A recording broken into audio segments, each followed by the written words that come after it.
Good morning students.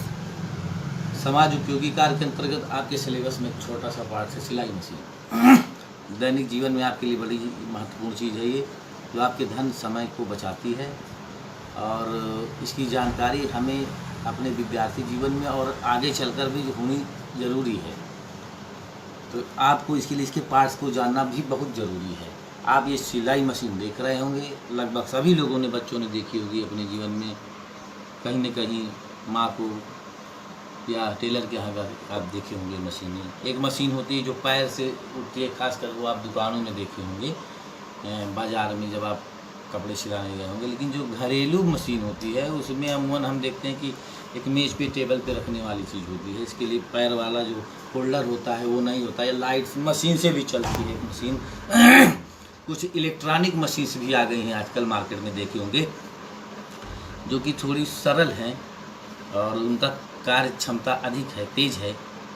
समय है, modernisation चल रहा है, तो कुछ ना कुछ अपडेट होता रहेगा, जैसे आपका मोबाइल अपडेट होता रहता है। अब आप मशीन ये देख रहे हैं, बारी बारी से बताऊंगा, आप इसको ध्यान से रखिए। इसका पार्ट्स की जानकारी आपको बहुत ज़रूरी है, क्योंकि इसमें छोटी छोटी समस्याएं निश्चित रूप से आनी होती हैं, जिनके लिए आप बराबर दुकानदार के यहाँ या इसके मैकेनिक के पास ले जाना इतना सरल आसान नहीं होता है। तो आप इसको खुद ही अपने घर में इसको बना सकें। तो जिसमें आप प्रेशर फुट आप देख रहे हैं, ये पैर की एड़ी के जैसे होता है, इसकी रचना होती है। इसी से हम कपड़े या वस्त्र को दबाते हैं। आप देखेंगे ये दबा देते हैं। ये दूसरा आप देख रहे हैं प्रेस फुट लिफ्टर। ये जो फुट होता है, ये इसको उठाने का काम ये प्रेस फुट लिफ्टर करता है। आप देखते हो कि कपड़े अक्सर जब हमको आगे बढ़ाने होते हैं तो इसको उठा देते हैं, बढ़ा के फिर इसको हम नीचे दबा देते हैं।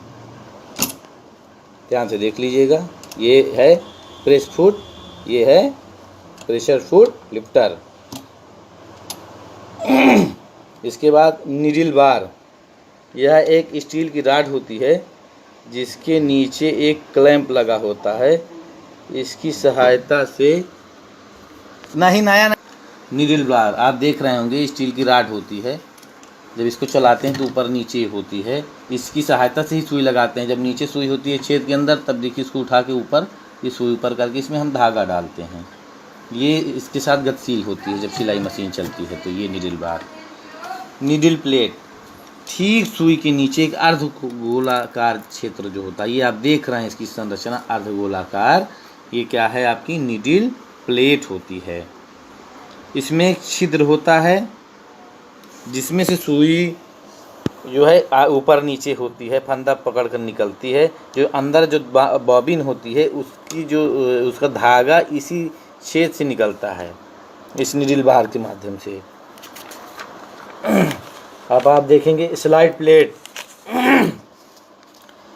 यह नीडल प्लेट के पास ही लगा हुआ, ये आप देख रहे हैं नीडल प्लेट है आधा, और ये जो प्लेट आधा बचा है ये क्या है, स्लाइड प्लेट होता है। यह नीडल प्लेट के पास लगा रहता है। इसका प्रयोग बॉबिन को निकालने, बॉबिन जो होता है एक रिबन ऊपर लगता है, एक रिबन नीचे लगता है। एक छोटी सी स्टील की मशीन होती है जिसको हम इसी को स्लाइड को खिसका कर निकालते हैं। कुछ जाम है, ये इसको ये ऐसे करके इसके अंदर लगाते हैं बॉबिन को, फिर बंद कर देते हैं। ये क्या है, स्लाइड प्लेट होता है।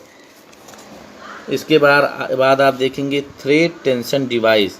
यह पुर्जा फेस प्लेट पर लगा होता है।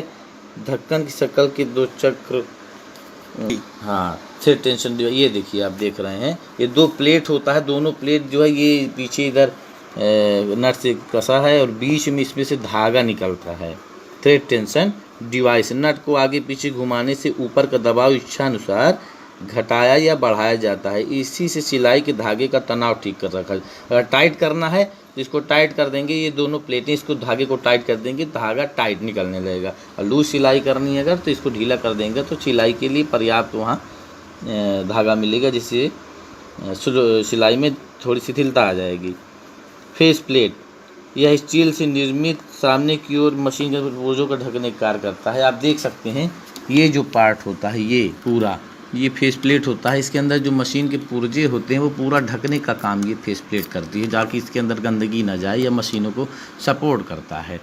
अब आप देखेंगे इसके बाद अगला जो पुर्जा है इसका थ्रेड गाइड या फेस ये थ्रेड गाइड फेस प्लेट में लगा होता है, जिसके छोटे से छेद से लगातार धागा निकलता है। ये आपका फेस प्लेट है, और फेस प्लेट में ही देखिए छोटा सा छिद्र होता है, जिससे बराबर धागा निकलता रहता है। ये आप देख सकते हैं, ये क्या है, थ्रेड गाइड।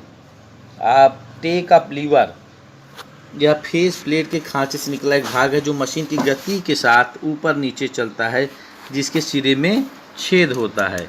आप देख सकते हैं, एक मिनट इसको ऊपर करना, ये आप देख सकते हैं, ये क्या है आपका टेक अप लीवर। जब मशीन चलती है तो इसके ये भी ऊपर नीचे गतिशील रहता है, और इसके छिद्र से ही धागा नीचे की ओर जाता है। स्पूल पिन, यह कील नुमा पिन होती है, यह मशीन के ऊपरी भाग में लगी होती है, जो धागे की रील लगाई जाती है।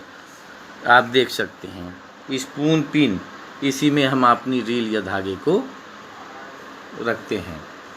बॉबिन बाइंडर, बॉबिन बाइंडर ये आप देख सकते हैं, ये बॉबिन बाइंडर है, इसी पे बॉबिन लगाकर हम बॉबिन बाइंडर को इसमें सहायता से बॉबिन बाइंडर टेंशन एंगल की सहायता से हम बॉबिन में धागा भरते हैं। ध्यान से देख लीजिएगा आप लोग। Bobbin binder. Stitch regulating screw, bobbin binder के नीचे यह पेच लगा होता है, इसका प्रयोग टाका को मोटा महीन करने में किया जाता है। आप इधर देख लीजिए, टाके को इसको हम नंबरिंग इसमें दिया होता है, इसकी सहायता से धागे को मोटा पतला महीन जितना पीछे किया जाता है। इधर से देखना, हाँ